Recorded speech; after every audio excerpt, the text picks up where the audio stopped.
बिस्मिल्लाहिर्रहमानिर्रहीम। अस्सलाम वालेकुम वरहमतुल्लाहि उर्दू टीवी में आपको खुशामदीद कहता हूँ। सऊदी वज़ारत हज व उम्रह की जानब से एक अहम बयान सामने आया है, जिसमें बताया गया है कि क्या ईद उल फितर की नमाज अदा करने के लिए मस्जिद नबवी सल्लल्लाहु अलैहि वसल्लम और मस्जिद अल हराम में जो एतमरना और तवक्कलना से हम इजाज़तनामा लेते हैं उसकी ज़रूरत है या नहीं है। तो इसकी तफसील आपके साथ शेयर करूंगा, क्योंकि सोशल मीडिया पे बहुत सारी जो ख़बरें चल रही हैं कि एतमरना और तवक्कलना से इजाज़तनामा लेके ही आप ईद नमाज अदा कर सकते हैं। तो सऊदी वज़ारत हज व उम्रह ने इसके मुतल्लिक़ क्या तफसीलात शेयर की वो भी आपके साथ शेयर करता हूँ।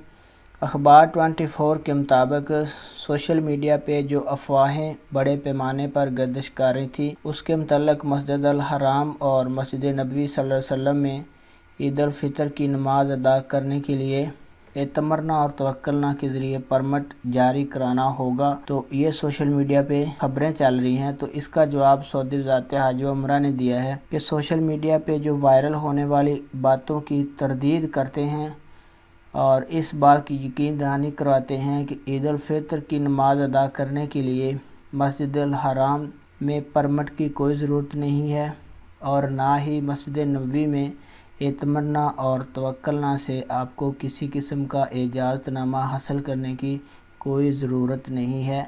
आप ईद की नमाज अदा कर सकते हैं बग़ैर इजाज़तनामा मस्जिद अल हराम में और मस्जिद नबवी शरीफ सल्लल्लाहु अलैहि वसल्लम में आप नमाज अदा कर सकते हैं। आपको इजाज़तनामे की ज़रूरत नहीं है। तो ये अहम अपडेट सऊदी वज़ारत हज व उम्रह की जानिब से आई थी, आपके साथ शेयर कर रहा था। वीडियो देखने का बहुत बहुत शुक्रिया। अस्सलाम वालेकुम व रहमतुल्लाह।